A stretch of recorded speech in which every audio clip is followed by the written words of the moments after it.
Welcome to the Great Women Podcast. I'm Ollie. And I'm Franny. And today we're delighted to be joined by Hilary Graves, the founder of Little Dish. Hilary went from a senior marketing role in New York to starting a food business from her London kitchen because she couldn't find the kind of food she wanted to feed her child. That decision led to the creation of Little Dish, an award-winning brand that has transformed the perception of kids' ready meals from a guilt-ridden last resort to a trusted, smart choice for health-conscious, time-poor families. Today we're talking about the risks she took, the moments that nearly derailed everything, and what she learned about leadership and trusting her instincts. A huge welcome, Hilary. Thank you. So I suppose we should kick off from the beginning. And could you possibly tell us a bit about your background, where you grew up in the US, you've got a fabulous accent, and what made you move to London? Well, I'm American, and I grew up for the most part in New York. I do have my dad is from the South, so I have some family in Tennessee and a lot of family in New York, but spent most of my life in New York. And I moved to London in 2000, but I at the time was working for a women's website in New York. This was sort of 1999, I guess. And I was running marketing there. And then we were going to open our UK office. So myself and a friend and colleague came over in 2000 to start that business, to start the UK business of the US business that we were working for. And to be honest, it was supposed to be a 2-year assignment. I was supposed to go back to New York, but I didn't. I met my English husband, now husband, and I stayed, and then we got married and we had our first baby, and I started Little Dish. Can you talk about how the idea for Little Dish formed first? I think it was when you were just in a supermarket with babe in arms, looking for something that you didn't have to cook to feed your child. So I love food, and I love to cook. I like not processed food that's made from natural ingredients. And so when my baby was born, my husband and I both loved the weaning phase. It was really fun to introduce foods for the first time, and taste was a really big part of our, I guess, sort of weaning journey. Like, oh, today we're introducing sweet potatoes or avocados or whatever. But obviously you can't necessarily cook every single night. And so I think we were traveling, but what I was really struck by in the baby aisle, the jars and the pouches, was the shelf life. So in many years, it was 18 months, 2 years older than our baby, which didn't seem right. And I couldn't really understand why there wasn't a fresh version where it was like you cooked at home. And importantly, we believed that real food belonged in the fridge. So why wasn't there a refrigerated version? But that's probably a thought, to be fair, that maybe some other mothers had, but no other mother has gone on to then create this amazing product that you did. So where did you go from thought to actually drawing up this idea and making it into something concrete? Did you have some people who were in the industry that you could talk to? Yes, I didn't think that I was the only one that felt this way. And it was okay, actually, if it was like an apple puree and you were on the go or something. But when you were incorporating meat or fish or, chicken, that's when it didn't taste very good and it didn't really seem like real food. And so,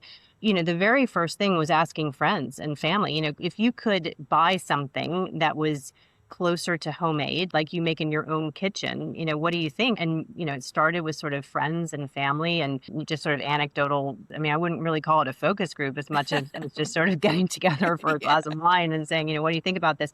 And everyone was really interested. And then it was maybe doing a bit of quantitative research, spending a little bit of money and trying to ask a much broader group. But the answer was, yes, I would be very interested in buying something like this.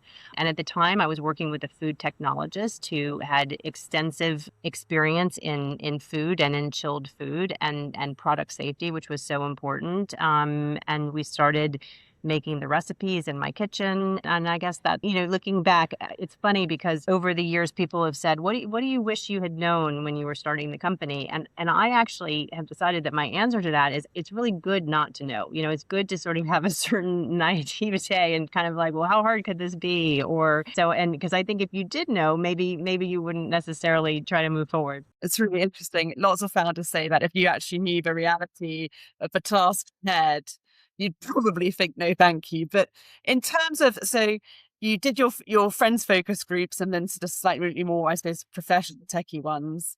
and then recipe testing. But how did you go from your kitchen table to, I suppose, sort of mass production? Can you talk us through that journey? And I think it started slowly, and I'm sure it took place over a number of years. But I think going from the concept to actually something that you can sell in a supermarket, that particularly that part of it. Yeah, and it's actually, which I'm sure, many food founders will tell you, it is this kind of chicken and egg process, because in order to get a listing in the supermarket, you need to have, in our case, I mean, some people do own their manufacturing facility, but for us, we really needed a co-packer, like an industrial kitchen, to be able to make the recipes at scale. But in order to have that relationship, you need to sort of promise volume from the supermarket. But then in order to get the supermarket listing, you need to have the resource in place to be able to make the product. So you're really constantly overstating where you are in the relationship, just to try to keep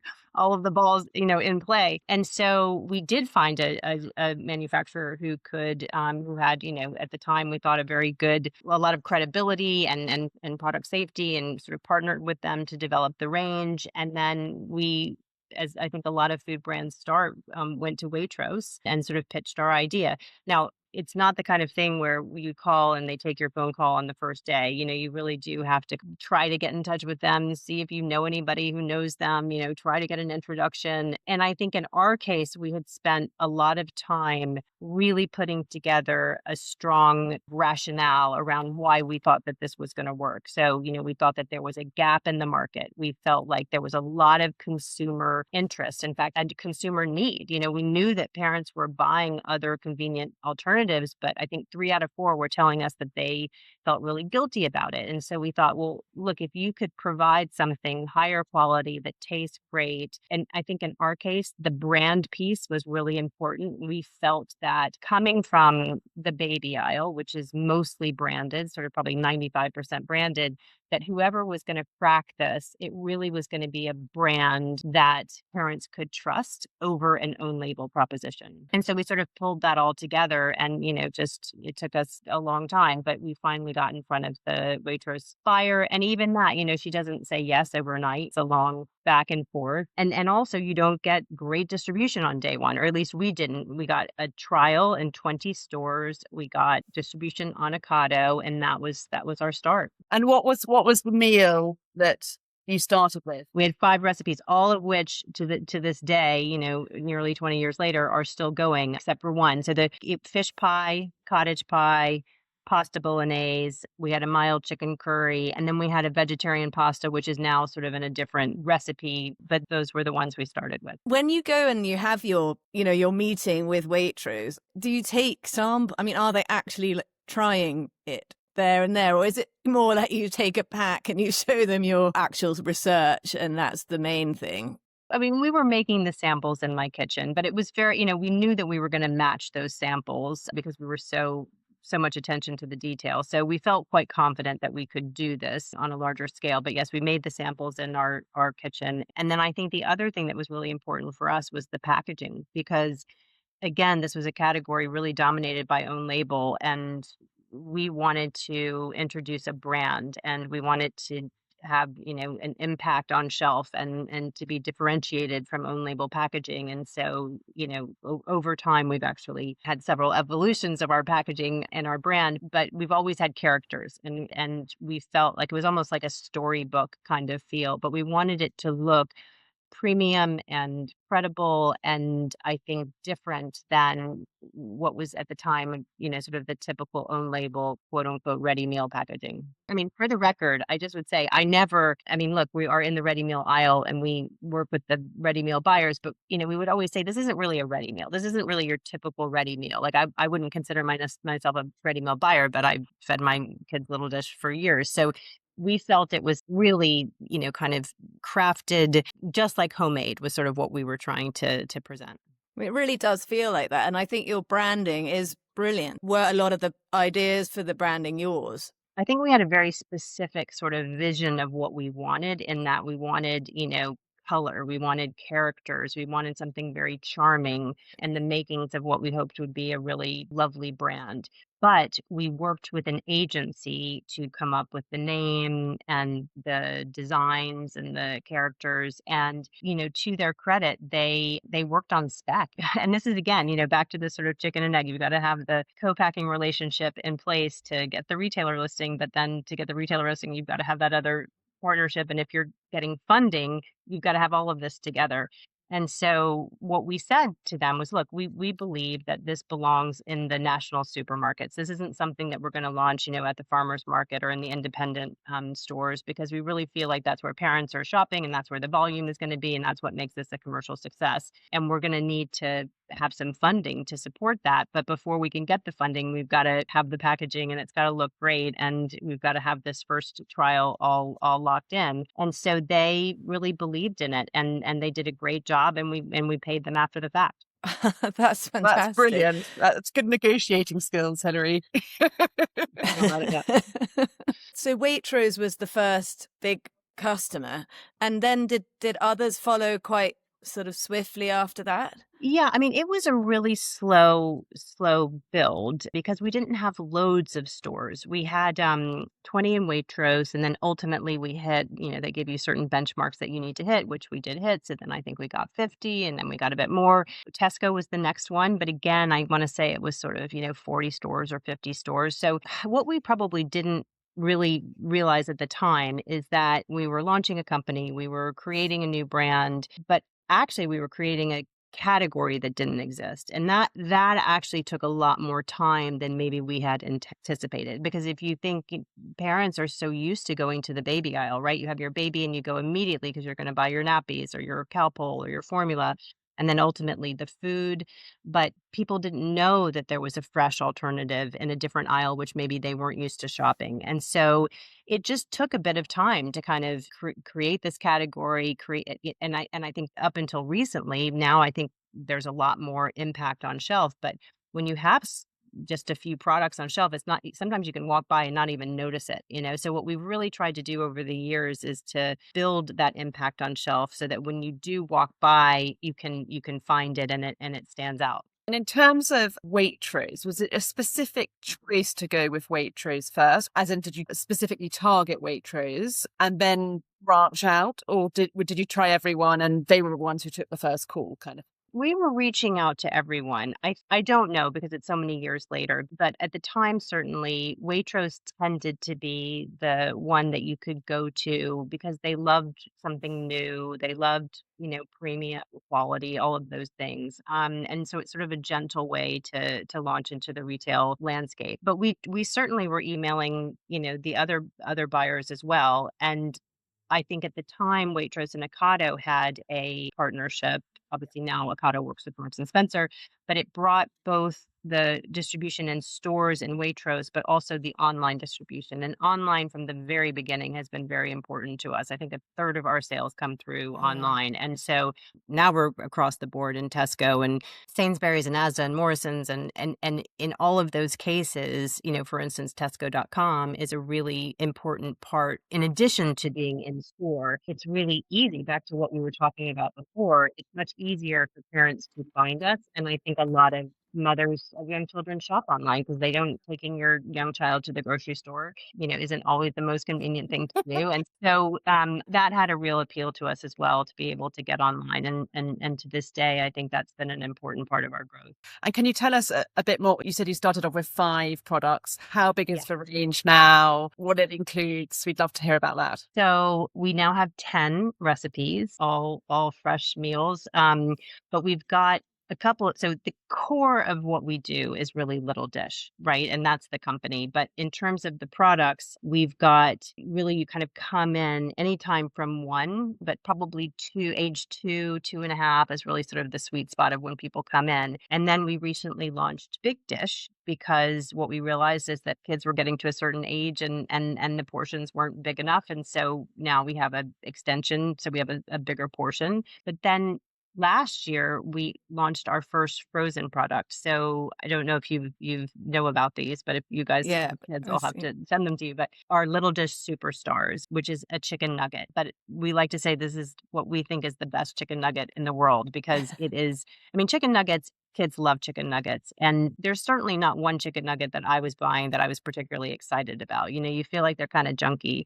And actually, interestingly, speaking of online, because you can get so much data online, we're reading the reviews, and the reviews in the category are not great. People are saying this isn't really good. And so our chicken nugget is 100% British chicken breast and a gluten-free crumb. We didn't start out that way, but that actually has ended up being, something that's been very well received. And we incorporate cauliflower. So it's one of the only chicken nuggets that actually incorporates vegetables. Kids don't even know about it. And a big part of our proposition is taste. So sure, the health and the nutrition, and we work with a nutritionist, all of that is really important. But at the end of the day, and what our consumers always tell us is it doesn't matter how healthy something is if your child doesn't eat it. So we have a tasting panel, and my two boys who are now teenagers, but they were our sort of chief tasters in the early days. But over time, we really made that a robust tasting panel. We now have 200 kids across the country who test all of our new recipes. But these Little Dish Superstars had, in nearly 20 years, the highest score that we've ever had in terms of a tasting score. And they're really good. So they're in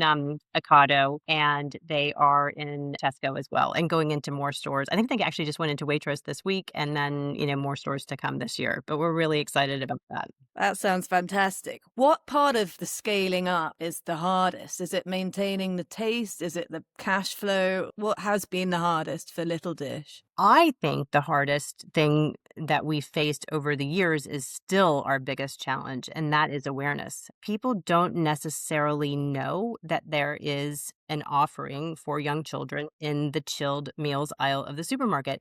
Now, last year, I think this is starting to change, but it certainly has been a big challenge in terms of our scale. You might have seen in April, Panorama did a special on sort of traditional baby food jars and pouches, and experts came straight out and very much recommended that parents not serve that to their child on a daily basis. They said, it's okay here or there, but this should not be the mainstay of your child's diet. It's low in nutrients, it's very often high in sugar. And so what we saw was this was a well-established category for many years, but there was actually a real decline after that. I mean, all the press followed. And so we've seen this real exodus into the chilled meals aisle, and it has coincided, luckily for us, over these years, we've just perfected recipes, and we have this new sort of patented technology, which locks in the nutrients, and the tasting panel is really important. As I mentioned, we had also, within about 3 years ago, I think we had come out of that black plastic tray, which is terrible. And now we're in a wood fiber tray. And so, we've been really kind of on the side, perfecting the product, making it look great on shelf. And then this coincided with this, bad publicity for the traditional baby food products. And so that has been very helpful. And we have a bit of a tailwind. And I think, we're growing sort of 50% year on year. But that, I think, still, there's so many people who don't know about it. And then I think once people realize it and the awareness is there, I think it could be much bigger. The category itself is something that's worth paying attention to, because we really believe that this is the future of children's food. As a result of realizing that, I think I read that you've been doing a big advertising campaign. And I think, did your son see an advert? There was a sort of seminal moment where he saw. Yes. Can you tell us about that? Well, he was doing his A-levels. I actually think he was on the way to the library to revise. And he sent me a picture. We did our first above the line advertising campaign, which was mainly outdoor advertising in the tubes and train stations. And he sent me this picture of our ad on his way to the British Library, I think. And it was a really seminal moment, because I just thought, oh, well, you're the reason that the company exists. I know. Oh, so sweet. So that happened to coincide as well. And then we'll do it again this year because it works so well. But hopefully this will ultimately try to raise the profile of not only the brand, but, as I said, the category, the fact that there is this destination in the chilled meals aisle that parents can go to. On the same sort of wavelength, in terms of, you've obviously won some fantastic awards from a Daily Telegraph and Amazon. Are they just a nice to have, or do they really help kind of push the business forward in terms of that recognition? I think that they help. I mean, I think that awards can be very helpful for a few reasons. I mean, in those examples, so with Amazon and Daily Telegraph, I think we won Best SME, but that came with coverage in the Daily Telegraph. So, especially the awards that have a media partner. There was another award, the Mompreneur Award, that was a partner with the Daily Mail. And so when we won that, we got a big spread in the Daily Mail. So that's just a nice way to build exposure for the brand.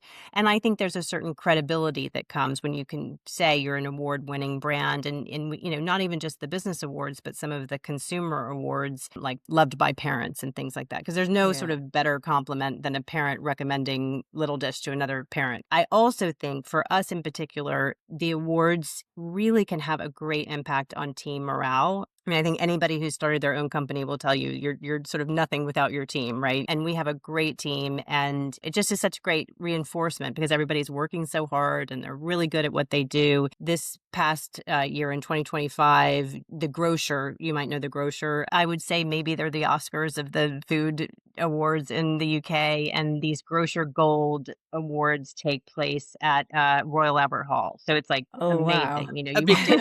Yeah. And you're walking into Royal Albert Hall, and it's The the whole thing is Oscars. yeah, exactly. And it's they have a live band, and you're in black tie. I mean, it's really a pretty amazing event. We were shortlisted actually for our work with the Felix Project, which we'll talk about, but we weren't supposed to win. I mean, we were so thrilled to actually be a finalist, and we were up against things like, I think we were up against like Cadbury and Tesco and Co-op. I mean, really big brands, and then there was Little Dish. And then we won. And it was just such an amazing moment for us. And we brought the award back to the office. And it just, I think, is people were just really excited and proud. So I think that the awards can be a great thing. Hilary, how big is the Little Dish team? We are 20. Yeah. That is not many. I thought you were going to say No, more. it's really not actually. I mean, no, I mean, it isn't that many, but yes, 20. Wow. It must be a nice close-knit team. It is. It is. And then our dog, we have my husband is actually the CEO. He didn't, when I started Little Dish, he had, his job, a real job, thankfully, while I was starting the company. But then we got to a certain sort of size, and we were looking for a more seasoned CEO to come in and help us scale. And anyway, we didn't plan for it to be him, but he was always sort of helping on the sidelines, but it was him. And so now we're a husband and wife team, but our dog also comes with us to the office every day. So he would be team member number 21. I love that. I think all offices should have dogs. They sort of add For a nice kind of sure. atmosphere, and you can give them a little pat in a stressful moment. Yes, And just, yes. I don't know. No, he has a good life because he goes every day, and the team love him. Yeah. You've just mentioned the Mumpreneur of the Year award. And what do you think about the Mumpreneur, the word, what it means? Is it important? I mean, it is important, but is it a positive thing, or is it a little bit condescending in some way? People have different views. I don't really mind it. I think to me, what it says is that it's a thing, right? Like there's enough people out there that there's actually a word describing it. And I think there are a lot of mothers who are starting their own business. And it might be because they were working and then they had their kids and they maybe didn't want to go back to their corporate job. But there are a lot of them out there. And so from that perspective, I think it brings some recognition and community and camaraderie. But yeah, I think it's okay. And actually, we also haven't really asked you about being a mum and setting this up and it all taking off. How did you do that? Did you have a lot of support with childcare? Well, my husband was very supportive, even if he, before he officially joined the company, and did have childcare. And, to be honest, and I guess this is back to this mompreneur thing. I mean, our kids were a really big part of the business, because you can start a business that has nothing to do with kids. But in this case, they were really the center of it, especially in the beginning. So they, were at the office all the time. They tasted every single recipe, any photo shoot that we did, they were part of that. Any interview that we had with the press, they would come to that. And so they were really, I think, a big part of the business and the brand, and really the inspiration of how it even started.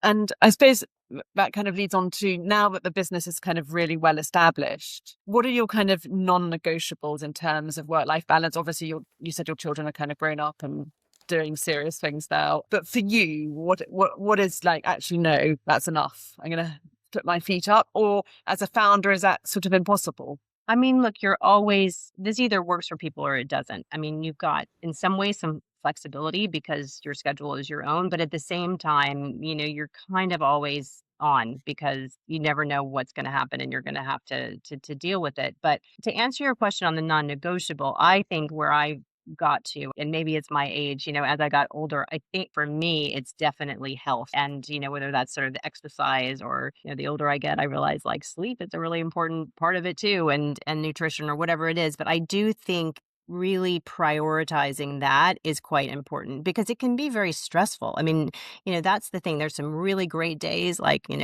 when we went to the Grocer Golds, but then there's some days that are really hard and really stressful. And and there's a lot of anxiety of like, how are you going to manage through this? And so I would say that just keeping yourself healthy, making sure that for me, prioritizing, for instance, I know that in order to have a clear head, I need to exercise. So that's something that I make sure that I do. Yeah. And actually for us, we have 5 values at Little Dish, but our first value is health. And all of our values sort of are about the product and our business and what we do. But at the same time, it all circles back to the team and the culture. And health is something that we really prioritize with the whole team. So, we have private health insurance as a small company. We offer that as an employee benefit because we think that's quite important for people. And look, the healthier everybody is, the better the business does. And so that I think is important. So it's health is number one. Family is our second value. We're hopefully making it easier for families to feed their kids truly nutritious, convenient food. Then we've got authentic, which is really about not only kind of the brand, because this isn't a personality brand. This is really a brand that was set up by a mother. It doesn't really matter who that mother is, but it was set up by somebody who really cared about what she was feeding her kids. And I think there's something about people knowing that there's nothing we would put on the shelf that we as a team, because there's loads of parents on the team now, we wouldn't feed to our own children. And that sort of helps us in our hiring and our recruiting, a type of person that we want. There's a transparency. I think we even put our recipes on the website just because, look, you could make this at home, or if there's not enough time, you can buy it in the shop. And then the last two, commercial, which I think is probably pretty obvious. Like, we want to do a lot of good in the world, but you can't do that. Hopefully we'll make a positive difference in children's nutrition. But at the end of the day, it's a business and we have to focus on those sort of commercial metrics. And then the last value is pioneering. And that's kind of our entrepreneurial spirit and this idea that, we were hopefully changing the children's food industry for the better. And as we've gotten, now I think we're nearing our 20-year anniversary, we don't want to lose that kind of entrepreneurial, fast moving. If someone's got an idea, we don't want it to get stuck in, red tape. It's just sort of moving quickly,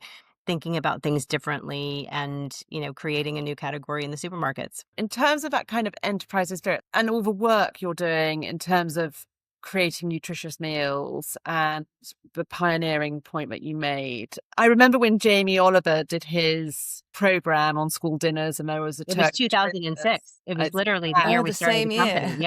Yeah. And the turkey Twizzlers, he exposed them for what they really were. Do you think kind of children's nutrition in the UK has improved a lot since? And I suppose, and look, I don't want you to get drawn into the sort of political debate, but what more do you think we could be doing to keep the momentum up if there is momentum? First of all, Jamie Oliver is our hero to a certain extent because he literally was doing that program as we started the company. And, even though this was sort of a gap in the market and something I wanted to buy for my children, from the very beginning when we set it up, there was a really strong social mission behind this. Like we wanted to make a positive difference in children's nutrition and we wanted to make it easy for families in the UK and hopefully one day and beyond to be able to buy healthy food for their kids in the supermarkets. And I think it is better compared to 20 years ago. I would like to say that hopefully we're contributing to this because we do have distribution all over the country. I think our partnership with the Felix Project is another really good example. So in terms of what more we can be doing, it was great. It's obviously great for the business when you're in every single supermarket and you're rolled out nationwide, and that is terrific. And it lends itself to the social mission of being able to bring it to as many families as possible. But what about the families who can't necessarily afford it? And that is how our Felix Project partnership came to be, is that it was right after COVID, lots of families struggling with the cost of living. And through working with them, we were able to, number one, donate meals, which is great. But then we set up, and this was actually the award that we won at the grocer, but we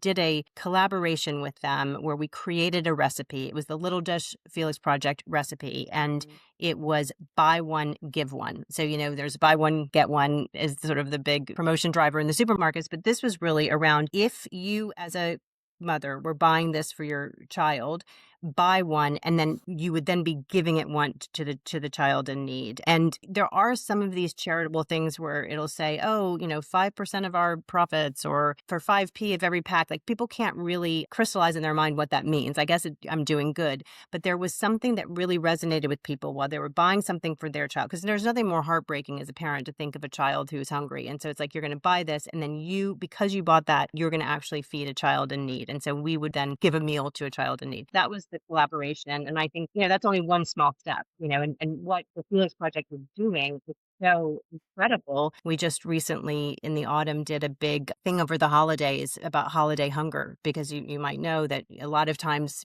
for some families and some children, their only hot meal of the day is what they get in school. And then it's the school holidays and sort of what do they do? So I think, I feel like the Felix Project is really making a difference. I hope we're making a difference. So I think the more that we can make truly healthy food available to families and young children, the better. We've spoke a bit about it before we started this, but the Felix Project just is incredible in what it does. And just there's so much scope for them as well. There's even more, the fact they partnered up with Amazon, for the delivery. There's such a kind of clever, kind of innovative way that they think about making the good happen. And it's actually two parts, so not only are they really addressing, in our case, it's food. They've now moved into other categories as well. But are they dealing with this sort of hunger and making sure that children and families in need are fed?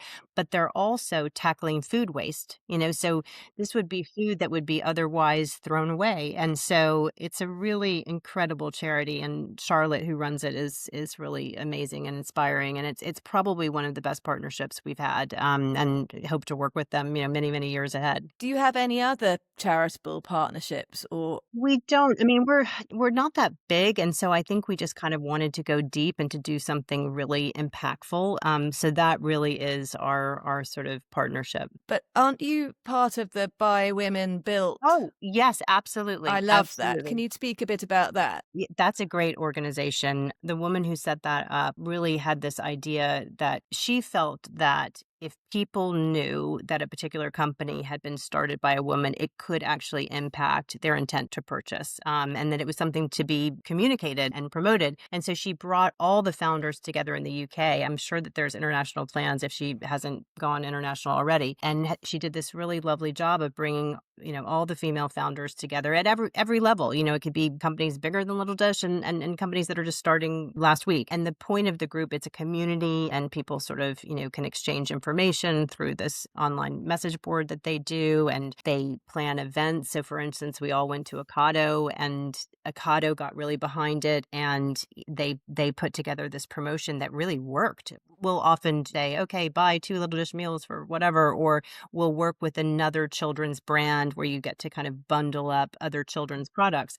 But this particular bundle was, these are all the brands that were started by women with the, Buy Women Built logo. And, I think it was maybe buy 3 and then get a 4th free. But it was a great way to raise awareness for all of these brands. And in the end, she proved, yes, it is true. If people know that it's bought by women, some people would prefer to buy it. So that was great. Yeah, amazing idea. It'd be interesting to see if she does branch internationally. Just to go back a little bit, you said that you've always been really transparent about your recipes and you share them on your website, but you also published a couple of Little Dish cookbooks, I think. Can you talk a bit about them? Well, our first cookbook, I don't even know if you can call it a cookbook. It didn't even have photos in it. It was sort of a charity project, really. The idea was about getting kids involved in cooking. And it started out as a storybook and with some recipes, and it turned into a cookbook because that's what the publisher wanted. Our second cookbook is really lovely. It's called the Little Dish Family Cookbook, and every single recipe actually has a role for the child. So there's, I think, maybe 100 recipes recipes or something, but as you go through in the bottom left-hand corner, it's like, this is what I can do. And then there's a skills chart in the back with stickers. And once you do something like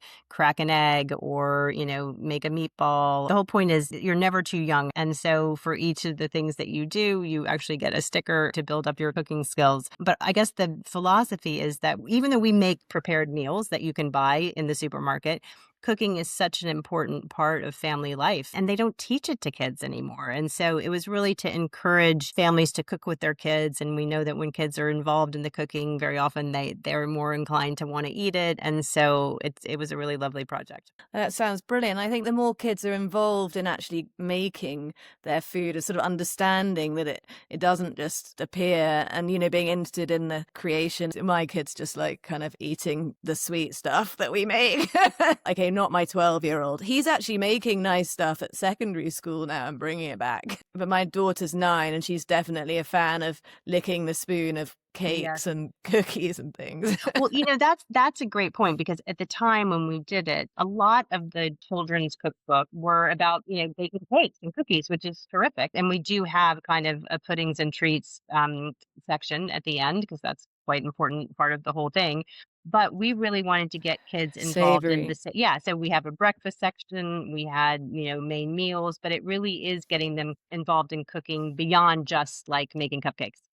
Exactly. There's nothing else in that cake spoon, though. Even yes, to this day. yes. Yeah. Oh no, I mean, to this day, my kids like that too. Yeah, and they're old. Is that cookery book, is it The Little Dish? What's the one that you've just been talking about called? The last one is called The Little Dish Family Cookbook. Is that available? It is. We're coming on, I think we published it in 2016. So 2026 is our 10-year anniversary for it. And so we have discussed maybe doing a sort of a reprint and a bit of a refresh, maybe doing a special recipe with the Felix Project, because it is I still use it, and my kids are older now, but it's got a lot of great recipes in it. I think you should do reprint. Yeah, I think you definitely should. I want to get it. But it's almost kind of time to reflect a bit. And actually, we sort of just brushed from, at the beginning of this, from you coming to London with your corporate job, having a child, having the idea, and then setting up this successful business. But was there any point where you were sort of scared to leave the corporate world? When did you have to take a leap of faith, or was it just really gradual? I mean, to be honest, I wouldn't even describe it as a corporate job, because it was an internet company in the 90s. I think I joined in 1995. And back in the 90s, there were a lot of people working for internet companies, especially in New York. And I was actually, I think, the 5th employee of this company. And so it was very much their early days. And then they sent me to London to open our UK office. And so I was, myself and my colleague and good friend had come over here, and we were the first and second employee of the UK business. So it wasn't really I haven't really been so much in a corporate environment. I was really drawn to those kinds of environments where, kind of fast moving. And then when I didn't go back to New York, when I decided to stay, I did some various consulting for different businesses. And then we got married and had our first child. So for me, it's not for everybody, but for me, I really am more drawn, I think, to this sort of startup, smaller companies than maybe the bigger corporates. And if there's somebody sitting in a big corporate office thinking, I have this idea, should I do it? Should I not? What would be your kind of advice to them? I think there's the obvious advice and maybe the less obvious advice. So you want to make sure that it's really a strong proposition, right? There is a gap in the market. There is consumer need around this. It is, something that you can turn into a great idea that can become a commercial business. So, you want to have a sort of business plan behind it, and you want to believe that it can actually work. So those are just sort of the fundamentals. But I'd say the other thing is really what I've found. I think it's really knowing your temperament. And I wouldn't necessarily say this was even my temperament, but I've just sort of learned to roll with this. But I think you really want to make sure that you can deal with uncertainty, which is never great, So there's a lot of ups and downs, and some days everything is terrific and that's great. But there are a lot of days where, sometimes you're not even sure if you're going to make it to the other side. Are we going to actually survive this mini crisis? And so I think you just have to have that sort of very positive, we can get through this. Even if you don't, you have to really think hard that you can and sort of convince everybody on your team that you can and be a bit of a problem solver. But I think critically not be sort of devastated if you happen to be in a down moment. You kind of have to stay even keel. That's what I would say. And that's not for everybody. I mean, some people, if that's fine and you can kind of manage through, but there are some people I think who might prefer just sort of the reliability of the paycheck, the consistency of the hours, and that kind of thing. And I think you can easily make the transition, but it's really just sort of preparing yourself for the really bad days and making sure you've got kind of a good support system around you. Great advice. Thank you. For you, it just seems like it was just a very kind of obvious passion and direction and kind of idea, and just that. I mean, it's easy. It's sort of easy to say that now because we've been going for so long, but they're definitely in the beginning. It really isn't easy, and you're not really sure. And and even some days now you're thinking, oh gosh, how's that going to land? Or we just got this huge order. Are we going to be able to do we have the capacity to do that? And so, I think the longer that you go, obviously, you feel a little bit more stable, but anything can happen. And I think you just kind of have to have this sort of self-belief to get through those early tumultuous times. Ols, do you want to ask our last but not least question? So we like to wrap it up on this kind of quite, I suppose, positive note, shall we say. So we ask everyone that comes on the podcast, if you could have a drink with any great woman, past or present, who would it be and what would you drink? Well, you told me that you were going to ask me this question, and I was thinking the female that I've been sort of most recently kind of interested in and fixated on is probably not your typical answer, and I'll tell you how I got there. But basically, there was this, or maybe I'll tell you the backstory first, but basically my older son was applying to U.S. universities, and he had to do his college essay. And one of the questions in his college essay, this was last year, was he had to take two real-life characters, and combine them into one, and then sort of describe the combination character. And so he chose this woman who I think sounds really interesting, who I'd never heard of. And her name is Boudica. Do you know who Boudica is? No, but I have heard of her. Okay, well, I hadn't even heard of her. I was like, who is? So he chose Boudica, who is this sort of, ancient British warrior. And then he chose a character from this film, 12 Angry Men, the main guy, Davis, and he created Boudica Davis, and that was his thing. But I was like, I've never even heard of who Boudica is. And so I was sort of looking, and actually this is like nearly 2,000 years ago, and she was this ancient British warrior revolting against the Roman Empire. I mean, I don't know that much. That's why I kind of want to have a drink with her. But really, if you think about, 2,000 years ago, to have this really strong woman fighting for independence and justice and freedom, I just thought that was really pretty cool. And then the other part of it was, I think probably there are a lot of people who will listen to your podcast who are parents. There is, you have these little kids, and you're teaching them these things, and we obviously make healthy food for kids, you want to feed these kids well. But I think what I didn't really expect in parenting is that you end up really learning a lot of stuff from your kids. And it's this really lovely part of parenting that I didn't, expect. I mean, I'm now sort of an expert in Premier League football, which I certainly would not be if I didn't have these two sons. So, that is a really great thing. But Boudica has probably been the person who's piqued my interest the most recently. So I guess that's my answer. I think she's great. I've always heard the name. I mean, I don't know what cocktail we'd be having 2,000. It'd probably be like mead or something, right? Like, yeah, probably. Cider, I don't know. Which I have tried, and I wouldn't recommend it. I was going to say I'm not really a mead drinker, so I don't know. Oh, well, thank you very much. Thank you, Hilary. It was an absolute pleasure to have you on. It was great to meet you guys. Yeah.